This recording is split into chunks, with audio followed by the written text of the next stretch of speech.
Meus caros, minhas caras, muito obrigado pela presença de vocês. É um prazer iniciarmos essa que é a última sessão de palestras da disciplina de evolução urbana.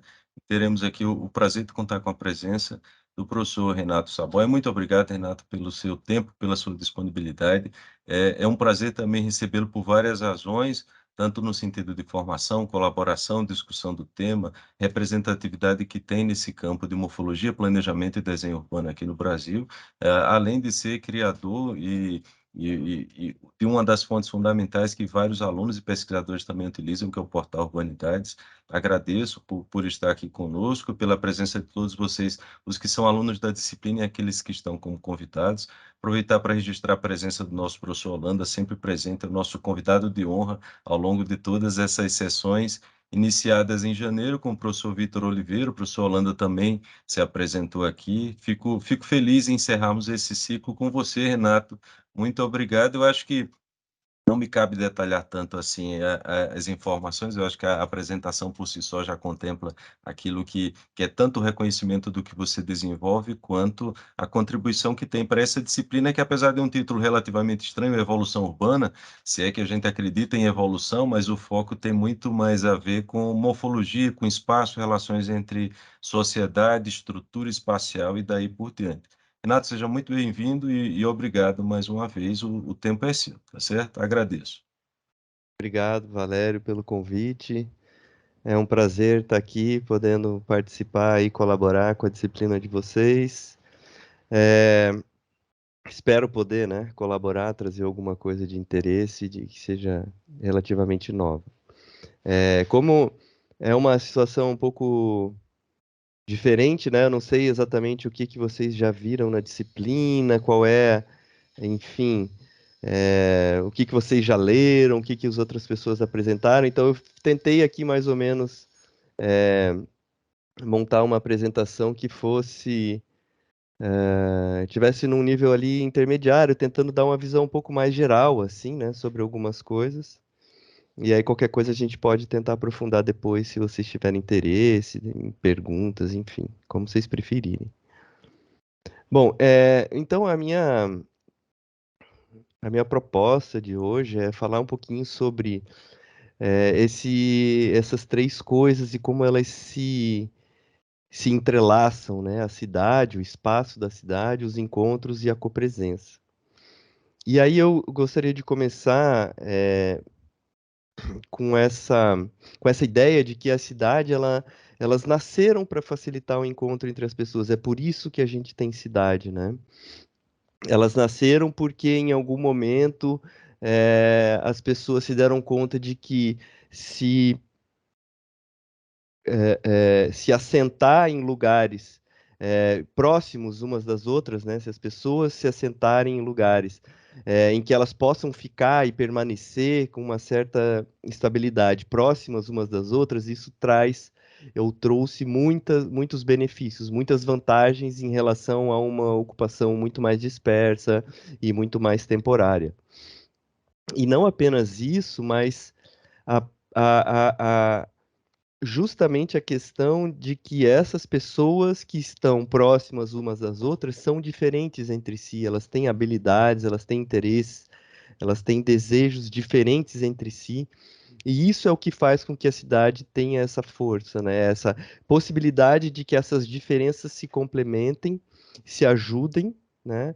Em trocas de informação, trocas de produtos, enfim, todo tipo de trocas que são beneficiadas pelas diferenças. Então, o Lewis Mumford, ele defende que o que diferencia a cidade de uma aldeia, por exemplo, é justamente essa presença de pessoas diferentes, né, com habilidades diferentes. Na aldeia, todo mundo fazia mais ou menos a mesma coisa, tinha uma divisão ali muito primária ainda, né, muito pouco complexa. E é justamente essa complexidade na divisão das habilidades é que caracteriza a transformação de uma aldeia para a cidade.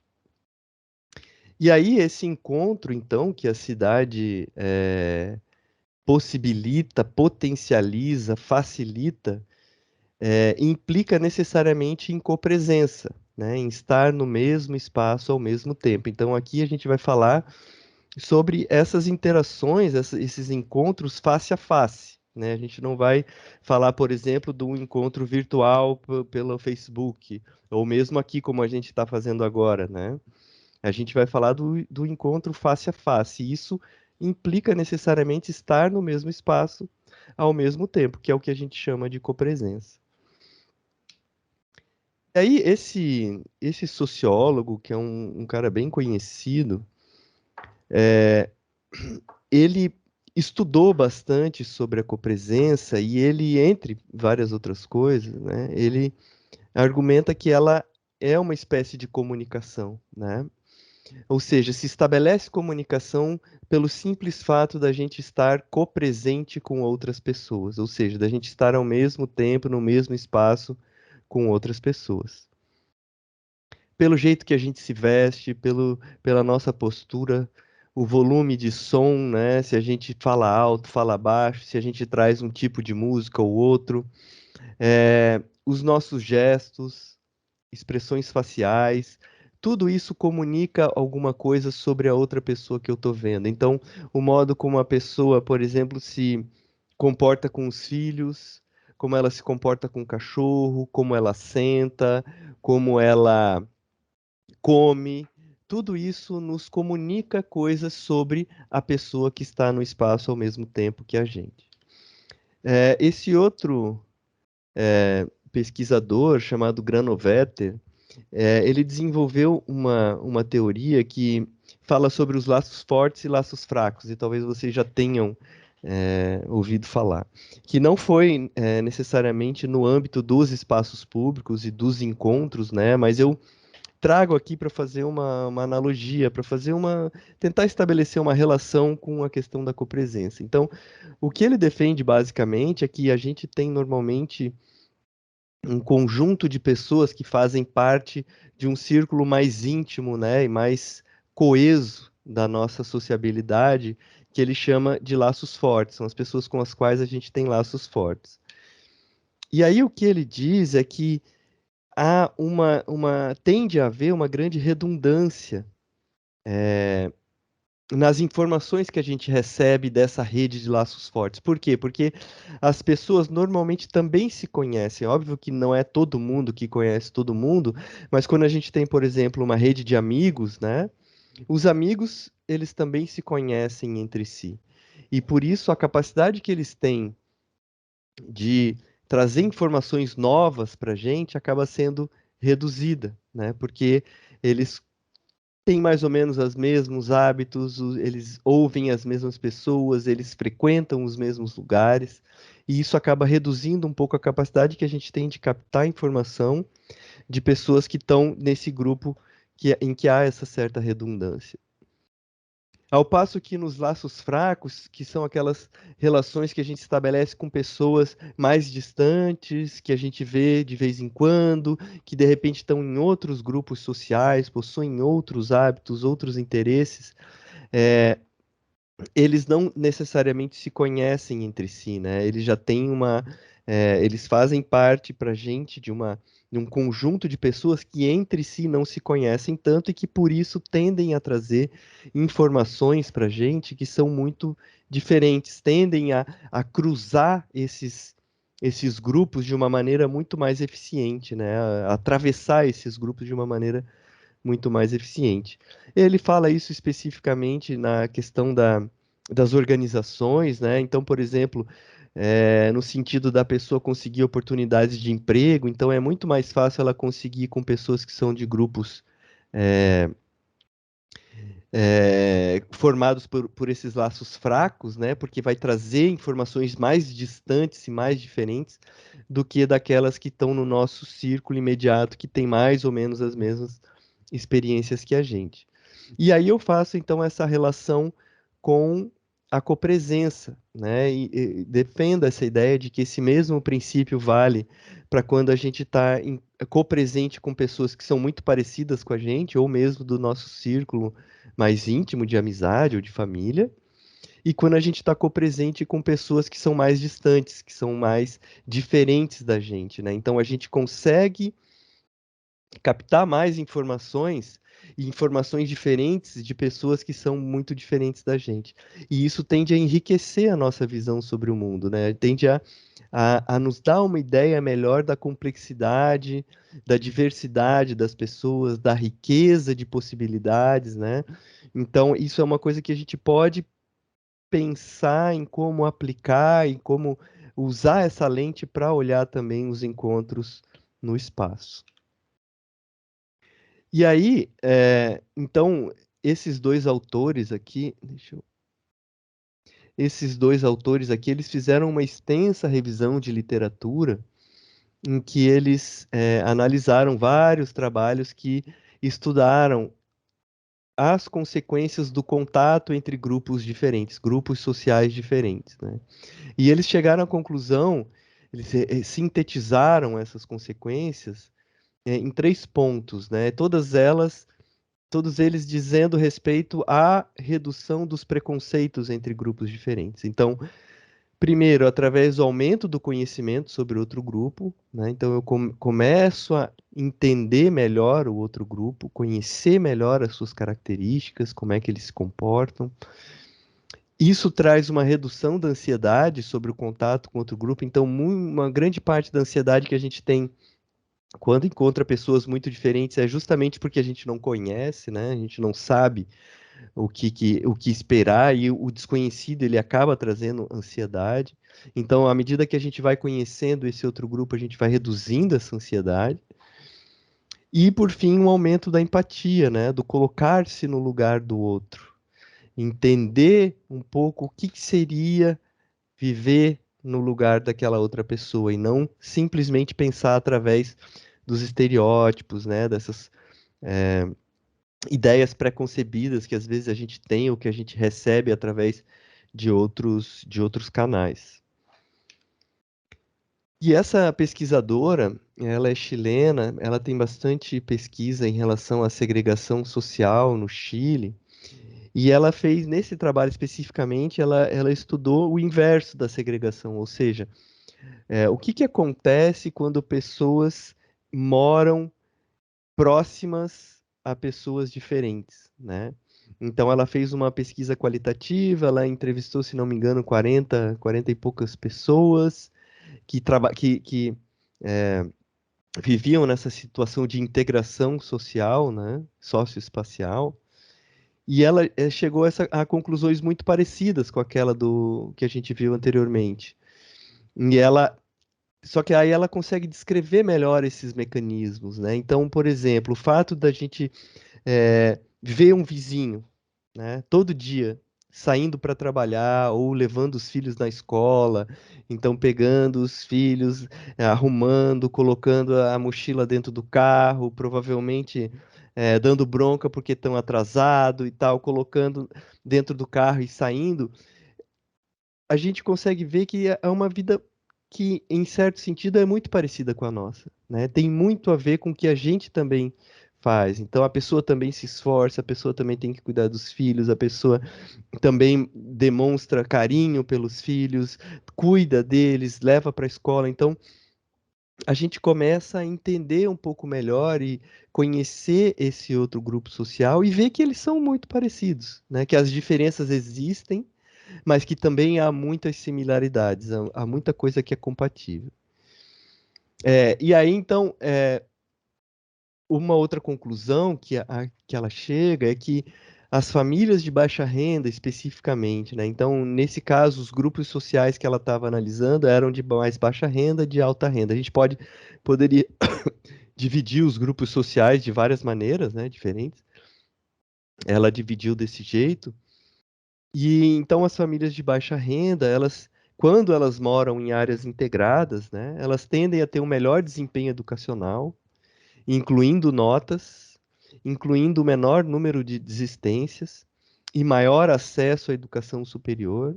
Então elas têm acesso a escolas que são melhores, elas têm acesso a exemplos, né, outras pessoas, outras crianças, outros hábitos, né? Se a gente pode falar isso no sentido do Bourdieu, né? Outras atitudes perante a vida, atitudes perante a escola, a educação, o estudo.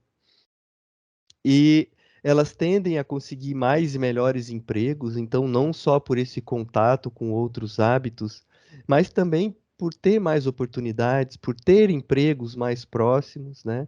Por ter possibilidade de entrar em contato com pessoas de outros grupos sociais e que acabam é, é, trazendo essas oportunidades que talvez o próprio grupo mais coeso dela não teria acesso. E ela tem acesso à maior qualidade dos serviços públicos, do comércio e dos serviços em geral. Então, comércios e serviços a gente sabe que vão atrás das classes de mais alta renda, né? Então, se as pessoas moram próximos de pessoas de alta renda, elas acabam tendo acesso a esses comércios e serviços melhor. E os serviços públicos também. Então, um posto de saúde que está numa área que tem população de baixa renda, ele vai sofrer uma pressão para ser melhor, que ela é limitada em comparação com um posto de saúde que está numa área de alta renda, né? Então, a própria presença dessas pessoas de alta renda e o modo como elas veem, a capacidade de pressão que elas têm, capacidade de influência em políticas, eh, os contatos que elas possuem, fazem com que esses serviços tendam a ser melhores. E aí as pessoas de mais baixa renda conseguem também se aproveitar disso. E aí o Pepones, que é uma referência importante aí na área da sintaxe espacial, lá num texto de 89, que é bem interessante, já dizia, né, que então o espaço é essencial para a maneira pela qual essas diferentes identidades, esses diferentes grupos sociais coexistem no espaço, né, coexistem na cidade e expõem-se a comparações mútuas. Então eu consigo ver essas diferenças no espaço. O espaço tem esse potencial de juntar pessoas que socialmente são diferentes. Não quer dizer que ele vai eliminar essas diferenças, mas que pelo menos ele consegue expor essas pessoas, né, e permitir com que elas se vejam e se conheçam um pouco mais do que aconteceria se o espaço as mantivesse separadas, assim como elas são separadas socialmente. E daí a gente pode pensar, né, como é que o espaço da cidade, então, atua para juntar ou para separar as pessoas. Então a gente pode ver através desses diagramas, que são bem interessantes, a localização da população de mais alta renda, que está aqui em tons de rosa, né? E a população de mais baixa renda, em tons de azul. E como elas estão separadas na cidade, né? Como há áreas claramente com predominância de uma ou de um ou de outro grupo e como essas localizações também são diferentes, né? Então, nesse caso especificamente, nos três casos, a gente vê que é um setor da cidade, né, que acaba sendo predominantemente ocupado por classes de alta renda. E aqui, ao contrário do Brasil, a gente vê também que as áreas mais centrais tendem a ser ocupadas por população de baixa renda, né? Que é uma característica mais comum nas cidades americanas. Aqui a gente tem um estudo do Vilaça, que é um estudo clássico já, né? Que mostra que uma área específica da cidade de São Paulo tem uma série de características que estão associadas a classes de mais alta renda também, né? Então, a maior renda média, propriamente dita, menor vulnerabilidade social, zonas residenciais exclusivas, o máximo de 10% da população de negros e o maior índice de desenvolvimento humano. Então a gente vê que elas não são exatamente a mesma área, mas estão quase, né, coincidindo espacialmente. Então, só essa distribuição, né, da população de maior ou menor renda pelo território da cidade já mostra uma tendência da cidade de separar esses grupos, de dificultar o encontro entre esses diferentes grupos. Esses outros mapas aqui a gente fez aqui para a área conurbada de Florianópolis, então a localização dos domicílios de até 3 salários mínimos, de 3 a 10 salários mínimos e com mais de 10 salários mínimos. Então, o contraste, né, entre os dois extremos também fica bem evidente. A gente vê que a população de 3 salários mínimos está muito mais concentrada relativamente no continente, né? Principalmente em lugares mais distantes. Aqui é Biguaçu, isso aqui é São José, isso aqui é Palhoça. Enquanto que a população de mais alta renda está concentrada através de um eixo aqui bem específico que a gente vê, né? Pega essa parte aqui do sul do continente, depois o norte da beira-mar e depois vem ou para o leste da ilha, Lagoa, ou para o norte da ilha, que é Jurerê, Canasvieiras. Então a gente vê também que essa distribuição por si só já tende a separar, já tende a dificultar o encontro entre as pessoas. Então, nessa escala macro, né, isso já está atuando para dificultar esses encontros, essa copresença entre grupos diferentes. E aí, diversos autores já estudaram essas consequências dessa segregação, né? Então, a perpetuação das desigualdades socioeconômicas, inclusive entre gerações, né? Os filhos e os netos, então, ou seja, filhos e netos de pessoas que moram em lugares segregados tendem a continuar com a renda baixa, menos oportunidades de emprego e de renda, menor desempenho educacional, menos acesso a equipamentos públicos, mais problemas de saúde, maior exposição ao crime. Então, são várias dimensões da vida das pessoas que são afetadas pelo fato de morarem em lugares segregados. E também o maior estigma e preconceito. E aí, entrando um pouquinho mais, na questão da forma urbana, né, e o contato social, então, como é que a forma da cidade pode contribuir para estimular esse contato entre as pessoas? Então, tem várias maneiras, né? Otimizando as distâncias, aproximando atividades, integrando movimentos de diferentes grupos sociais, maximizando o alcance e tornando o outro visível. Então, a gente vai ver um pouquinho aqui nos próximos slides sobre esses cinco pontos, né? Então, o primeiro deles, que eu imagino que vocês já devam estar bem familiarizados, é o próprio papel da malha, né? Das barreiras e das permeabilidades e como que isso gera possibilidades de movimento ou restringe possibilidades, né? Facilita o movimento ou dificulta o movimento das pessoas. Então aqui a gente tem dois exemplos. Não sei se dá para ver bem aí. A gente tem aqui uma parte da área conurbada de Florianópolis. Aqui a gente tem a ilha, né? Isso aqui é um ponto, uma residência que está localizada, né, na área continental, ainda em Florianópolis. E aqui a gente tem outra que está localizada na parte insular, lá para o norte da ilha. E se a gente traçar buffers pela própria malha, né, de 200, 400, 800, 1.200 e 1.600 metros, mesmo com essas dois mapas estando na mesma escala, a gente consegue ver que a área coberta por cada um dos buffers é bem diferente numa situação e na outra. E a quantidade linear de ruas que eu consigo acessar dentro de um mesmo raio caminhável também é muito diferente, né? Então, só como um exemplo, se a gente olhar nessa situação no primeiro raio, no raio de 200 metros, nesse caso eu consigo acessar 14 conexões, 14 esquinas, e nesse caso aqui eu consigo acessar só 5 conexões, né? Então eu tenho praticamente 3 vezes mais possibilidades de me conectar com ruas diferentes nesse contexto em relação a esse contexto. E aí os metros lineares, tudo é diferente, né? Eu consigo acessar muito mais ruas andando, por exemplo, 400 metros nesse contexto aqui do que nesse contexto aqui.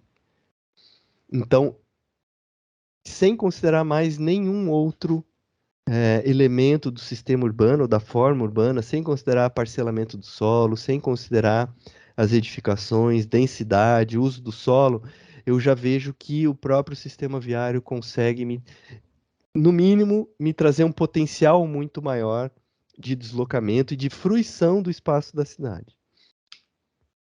E quando a gente conjuga isso, né, combina isso com a localização dos usos, a gente vê que isso é multiplicado. Então, se eu tenho muitos usos diferentes dentro de um raio caminhável, né, além então dos raios caminháveis me proporcionarem maiores possibilidades, eles também me proporcionam muito maior acesso a diferentes usos. Em comparação com esse aqui, né, que eu tenho poucos usos, isso aqui são usos não residenciais, né? Então, poucos usos não residenciais que eu consigo acessar a partir de um mesmo raio caminhável. Nesse aqui, talvez eu consiga, nesse raio menor, atingir 4 usos não residenciais. Nesse aqui não dá nem para contar, né? Deve ter, sei lá, 40, 50 possibilidades. Esse aqui é um mapa de integração. Eu assumo que vocês já devam estar familiarizados também. A integração, ela representa o quão próximo um espaço, nesse caso são linhas axiais, quão próximas elas estão em média do restante do sistema, né? Então as linhas mais em vermelho são as vias que em média são mais próximas do restante, e as em azul escuro são as vias que em média estão mais distantes do restante do sistema. Então, a gente também pode supor, e há vários estudos, né, que mostram isso, que em geral, as vias que são mais próximas, elas são as vias que concentram maior número de pessoas. E aqui as vias, isso aqui é um mapa de escolha também do Rio de Janeiro, que mostra as rotas que são mais usadas como passagem na escala do todo, né? Então, considerando todos os possíveis pares de espaços, ou de linhas axiais nesse caso, do sistema, as vias em vermelho são aquelas pelas quais os caminhos mínimos entre esses espaços mais passam, né? São usadas com maior frequência como caminho mínimo entre os pares de espaço. As que estão em azul são as que não levam a lugar nenhum nesse caso. Provavelmente todas são vias sem saídas, né? São vias que têm escolha igual a zero, ou seja, por definição, se ela é sem saída, ela não leva a nenhum outro lugar, né? Ela não é usada como caminho mínimo para nenhum par de espaços do sistema. E aí a gente pode usar essa mesma lógica considerando um raio limitado. Em vez de ser a distância média para todas as vias do sistema, pode ser num raio, e aqui a gente usou de 1.200 metros, né? Então as vias que estão mais próximas das outras vias contidas num raio de 1.200 metros. E a mesma coisa aqui para a escolha.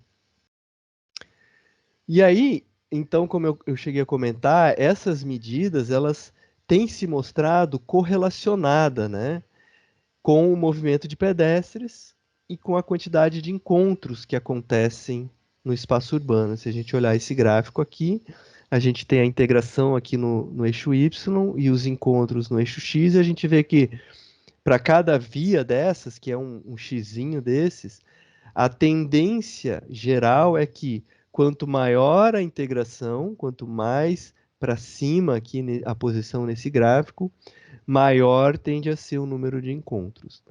A mesma coisa aqui. É claro que não é uma relação totalmente linear e exata, né? Mas a tendência é que quanto maior a integração, maior o número de encontros, maior o número de pessoas caminhando naquelas vias. Então, essas medidas configuracionais, ela representam um potencial de encontro, né? E esse potencial ele é desigualmente distribuído pelas cidades e entre cidades diferentes também. Então, dentro de uma mesma cidade, a gente vai ter áreas que possuem um potencial proporcionado pela malha, potencial de encontro proporcionado pela malha, maior, e outros lugares que têm um potencial de encontro proporcionado pela malha que é menor. E ao mesmo tempo eu tenho diferenças entre cidades. Algumas cidades são mais conectadas, são mais integradas, facilitam mais o movimento das pessoas, e outras, como é o caso de Florianópolis, e aí o trabalho do Valério mostrou isso bem, né? Que são mais fragmentadas, segregadas, espalhadas, desconectadas, e que dificultam muito o movimento entre suas diferentes partes, né? Tem muitas áreas que são segregadas. Só que sobre essa configuração que a gente, né, mais ou menos chama de genérica das ruas, né? A gente poderia imaginar a sobreposição desses diferentes grupos sociais. Então, como eu comentei, essas análises mais tradicionais, elas só consideram o traçado. E isso em si já tem um valor, isso em si já diz para a gente muito sobre os encontros e outros aspectos também dos sistemas urbanos. Mas o que que aconteceria se a gente começasse a pensar que esse potencial de movimento pudesse ser analisado sob a lente de diferentes grupos sociais? O que que aconteceria, né? Será que a gente conseguiria trazer novos entendimentos, novas leituras sobre o espaço da cidade? E aí é isso que a gente está começando a tentar fazer. Então, uma pesquisa que a gente ainda está começando, ainda está em desenvolvimento, mas a gente está fazendo esse cruzamento entre essas duas dimensões, a configuração e a localização dos diferentes grupos sociais. Nesse caso, também, os grupos sociais estão sendo representados por esse recorte de renda, né? Mas a gente poderia usar outros também sem nenhum problema. Então, aqui a gente consegue ver, isso aqui é Curitibanos, uma cidade aqui no interior de Santa Catarina, e a gente consegue ver a localização, nesse caso, né? Dos domicílios de mais baixa renda, tá?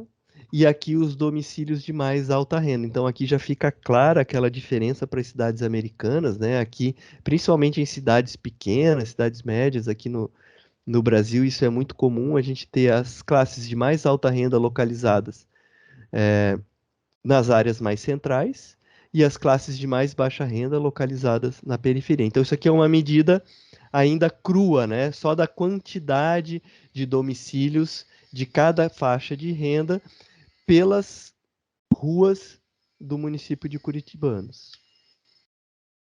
E aqui a gente tem uma medida que agora sim já está combinando a localização dos grupos sociais com, nesse caso, a escolha, né, a betweenness, a facilidade ou a frequência com que essas ruas são usadas como rotas de passagem, considerando a localização desses diferentes grupos sociais. Então a gente já consegue ver também algumas diferenças, né? Algumas vias, elas são, por exemplo, muito utilizadas, ou pelo menos têm o potencial de serem muito utilizadas pela população de baixa renda, mas não tanto pela população de alta renda.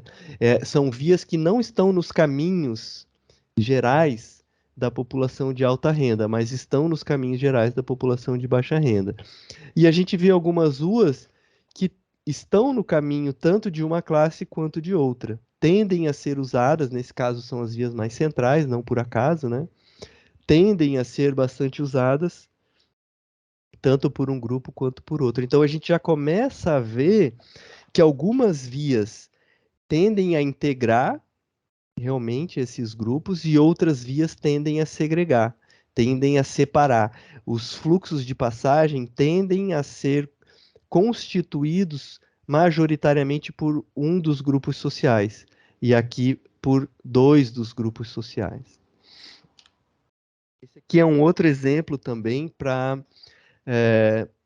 Joinville, né? Então, aqui a gente está usando de novo a escolha, só que numa escala local, né? Então, quando a gente está pensando em segregação, a localização da residência ela é um ponto importante para a gente, né? Então é diferente eu dizer que eu encontro pessoas de classes, de grupos diferentes ao redor da minha casa ou no centro da cidade, né? Então no centro da cidade é muito mais provável eu encontrar. Mas quando eu falo isso sobre o redor da minha residência, é muito mais provável, por exemplo, que eu encontre continuamente, né? Que eu estabeleça uma rotina de encontros dessas pessoas, né? Então, por isso é interessante a gente estudar esse mecanismo numa escala local, numa escala, por exemplo, nesse caso de 1.000 metros, né? Numa escala bem caminhável. E aí a gente consegue ver que então os grupos de menor renda, né, essas são as vias que tendem a ser usadas para deslocamentos até 1.000 metros, né, que tendem a ser mais utilizadas pela população de baixa renda. E aí a gente comparar com essa que é para a população de alta renda, a gente consegue ver que a separação é muito maior, é muito mais visível do que nesse caso que a gente está usando a escala global, né? Então aqui as vias mais centrais, o centro da cidade, eles acabam tendo esse papel de misturar os grupos. Mas quando a gente olha na escala mais da vizinhança, a gente vê que a separação é muito maior, né? Então, são alguns primeiros estudos que a gente está fazendo para tentar viabilizar uma nova medida de segregação que leve em consideração, ao contrário das tradicionais, né, que leve em consideração a própria configuração, né? E ao contrário da sintaxe espacial, que sim, tradicionalmente leva em consideração a configuração das vias, mas trazendo essa informação que ela não tinha antes sobre a localização da residência dos diferentes grupos sociais.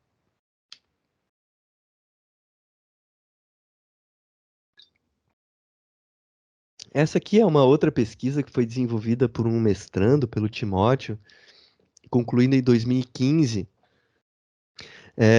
em que ele estudou 29 cidades médias brasileiras, e fez a comparação, então, entre a renda, né, a localização dos grupos por renda e as medidas sintáticas de integração e de escolha. Então, nesse caso, é quase como se ele estivesse fazendo a mesma coisa que a gente tá tentando desenvolver agora, só que visualmente, né? Ele está tentando ver onde é que essas pessoas estão, onde é que elas aparecem em relação à localização, sendo a localização descrita por essas duas medidas. Na verdade, se não me engano, 4 medidas. Ele usou também a medida integração escolha, global e local, essas combinações.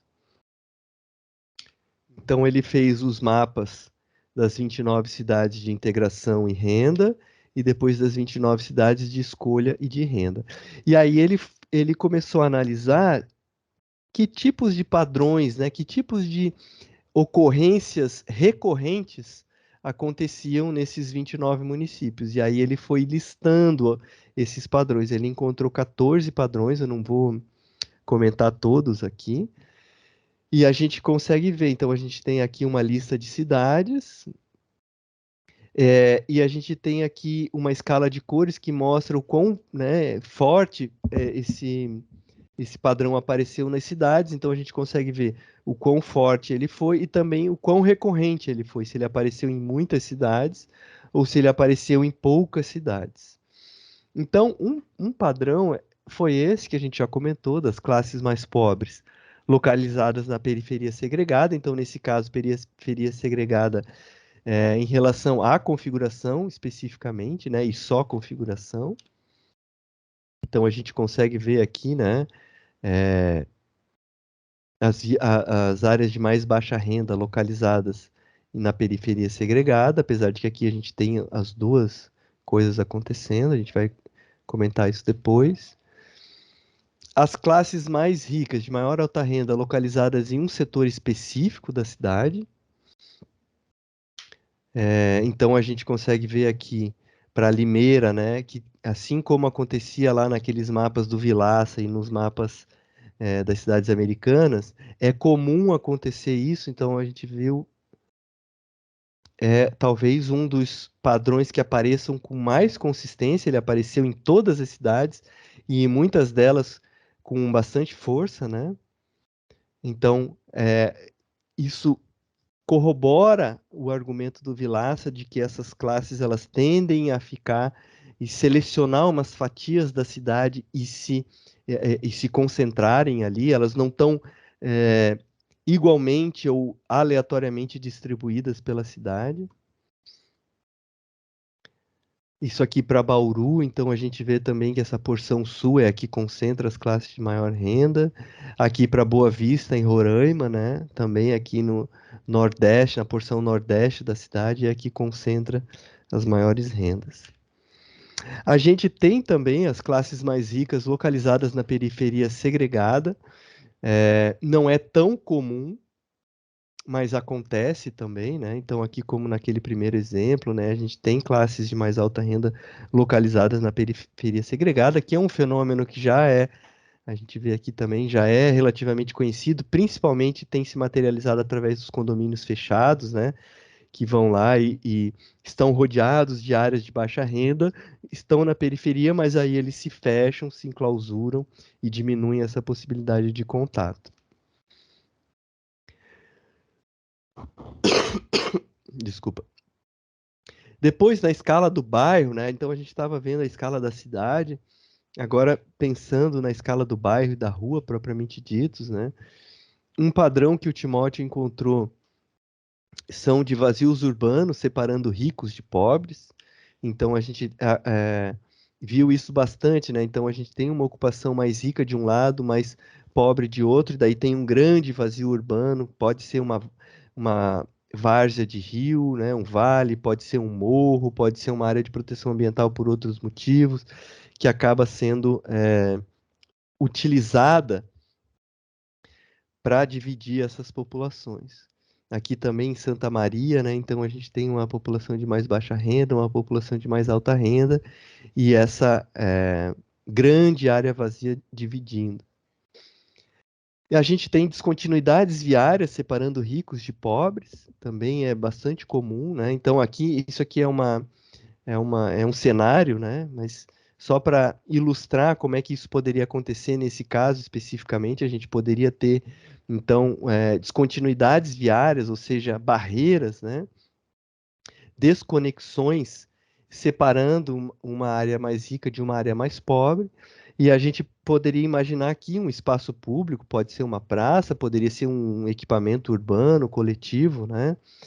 Localizado aqui, que dificilmente seria capaz de integrar essas populações, né? Então, para uma pessoa que mora aqui, seria super difícil chegar até lá, ao contrário de uma pessoa que mora desse lado. Então, um lugar que tenderia a ser utilizado muito mais por pessoas de um dos lados, né? De um dos bairros do que do outro.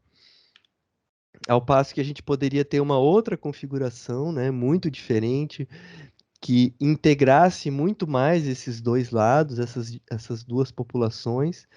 E apesar dessa localização geográfica, se a gente olhar a latitude e longitude dessa praça, ela permanecer basicamente a mesma, mas a localização configuracional é completamente diferente, né? Então agora ela tá numa rua que conecta o centro de um bairro com o centro de outro. Então a possibilidade, o potencial, é claro que há outros fatores aqui influenciando isso, mas do ponto de vista configuracional, o potencial de encontro de populações de diferentes grupos sociais nesse lugar é muito maior aqui do que aqui. E daí tem o estudo da Bruna, talvez vocês conheçam a Bruna, não sei nem se ela não está aí, tem um BK ali, eu tô vendo é, aqui nas pessoas que estão presentes, que estudou muito mais a fundo, então, essa relação da configuração com a localização dos diferentes grupos socioeconômicos. Então, como ao contrário do Timóteo, que analisou 29 cidades, ela analisou 4, que são a área conurbada de Florianópolis, ela conseguiu se aprofundar muito mais nesses padrões, né, e como é que eles aconteciam. Então, aqui ela desenvolveu o que ela chamou de um índice socioeconômico, que era composto por 5 dimensões disponíveis nos dados do IBGE, então renda, educação, habitação, infraestrutura e vizinhança. Então, informações sobre essas 5 dimensões dos setores censitários, né, enfim, dos domicílios dos setores censitários, foram conjugadas. Ela usou lá especificamente uma metodologia chamada AHP para juntar essas dimensões num único índice final que sintetizasse isso tudo, então dando diferentes pesos para cada uma dessas dimensões. que foram, então, sintetizadas nisso que ela chamou de um índice socioeconômico. Então, a gente tem os índices com maior índice socioeconômico e os lugares com menor índice socioeconômico, né? E ela, então, analisou a localização desses setores com maior e menor índice socioeconômico na área conurbada de Florianópolis. Então, de novo, ela fez a comparação com a integração escolha, global e local. E aí, esse padrão, então ela identificou várias coisas, né? Mas esse padrão das desconexões pela malha viária foi uma coisa que apareceu muito fortemente aqui. A gente consegue ver de uma maneira mais clara em aspectos mais, desculpa, exemplos mais concretos, né? Como é que isso acontece? Então, por exemplo, a gente tem aqui bem na área central de Florianópolis, a Beira-Mar Norte, a área central mesmo, que é uma área de população de alta renda e com uma sobreposição de benesses, né, em diferentes dimensões socioeconômicas, e aqui o Morro da Cruz, que é o contrário disso, né, é uma sobreposição de aspectos não muito favoráveis socioeconomicamente, e eles estão relativamente próximos um do outro, só que pela malha a gente tem que ir por um caminho super tortuoso para ir de um lugar ao outro. Aqui também é a Pedra Branca, é um loteamento relativamente novo que fica em Palhoça, no continente, e que é considerado um loteamento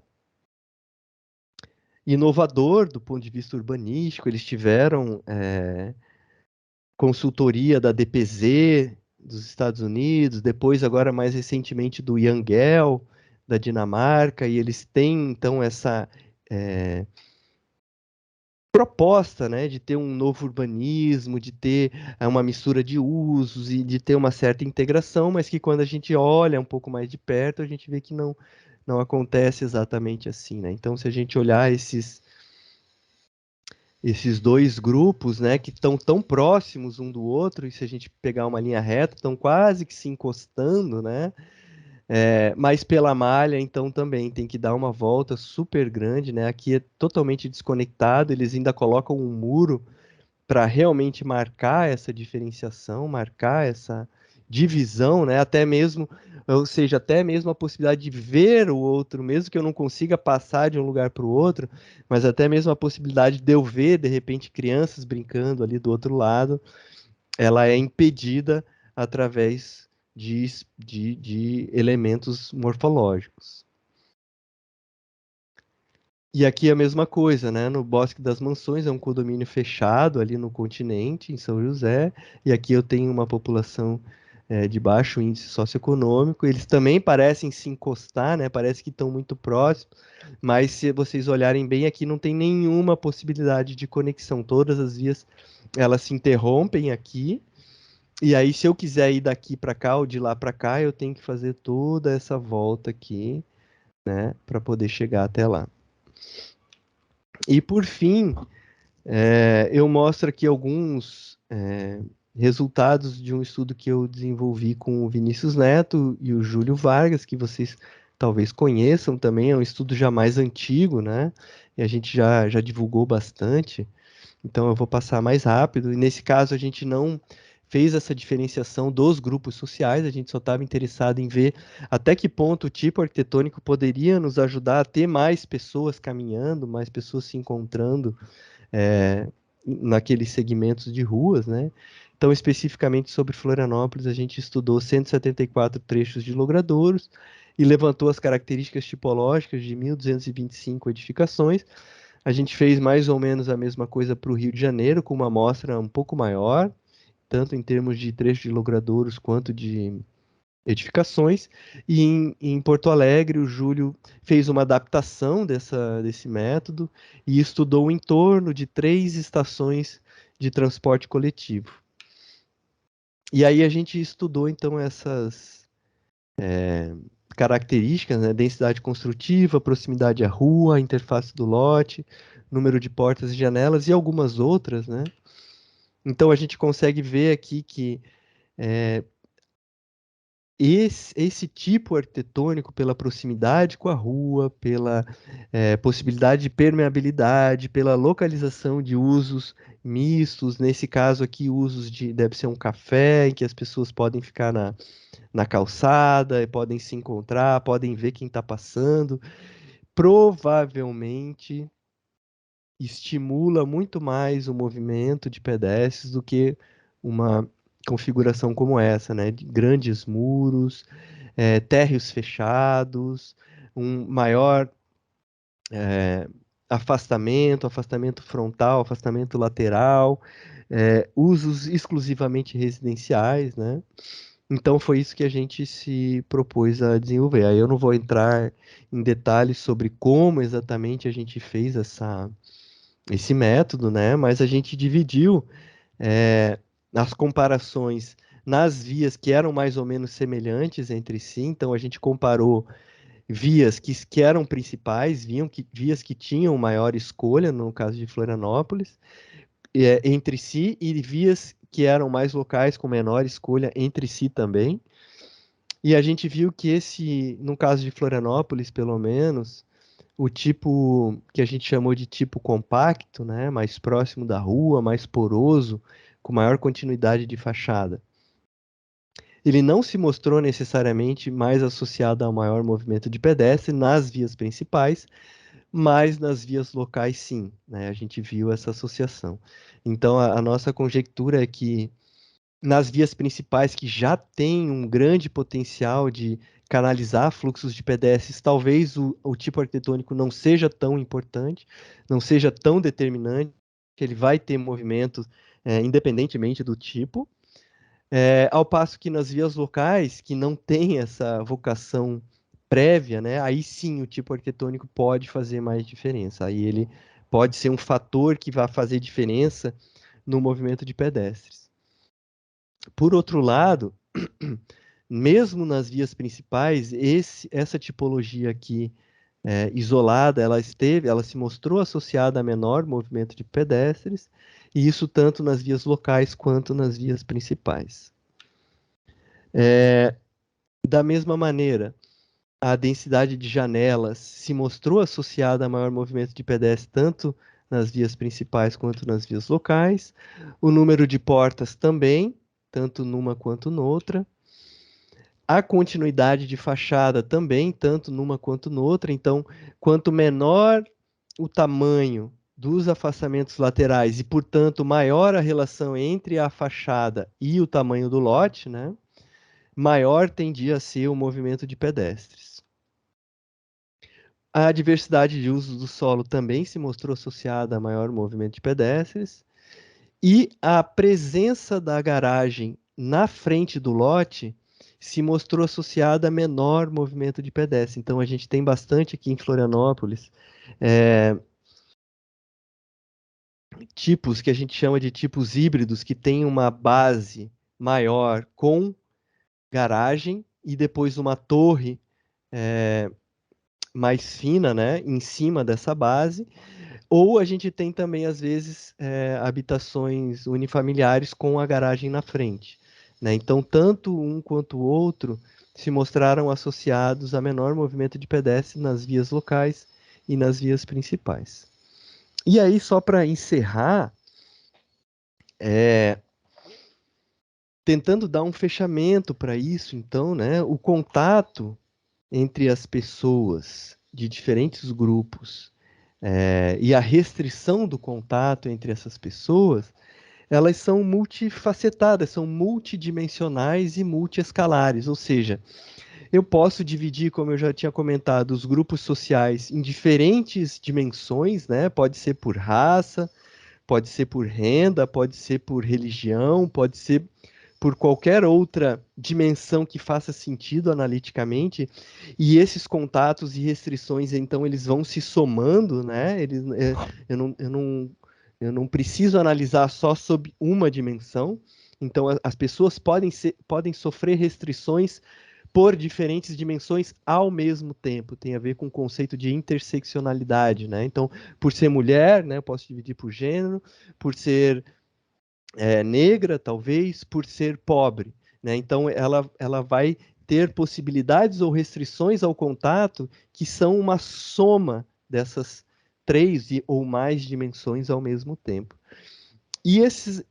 Da mesma maneira, esses contatos e essas restrições são multiescalares. Então, eu mostrei ali dificuldades ao contato que estão na escala da cidade como um todo, quando eu penso deslocamentos, né, na escala global, mas também quando eu penso em deslocamentos na escala bem local, que pode ser ali do bairro, que pode ser da vizinhança até 1.000 metros, até 1.200 metros, ou que pode talvez ser até mesmo na escala do quarteirão, dos tipos arquitetônicos que compõem a arquitetura da rua, que compõem aquela ambiência e que fazem com que aquela ambiência seja mais ou menos amigável ao movimento das pessoas. Então era isso que eu tinha para mostrar. Fico aí à disposição se vocês tiverem alguma pergunta, quiserem tirar alguma dúvida ou fazer alguma contribuição também, sou todo ouvidos. Obrigado.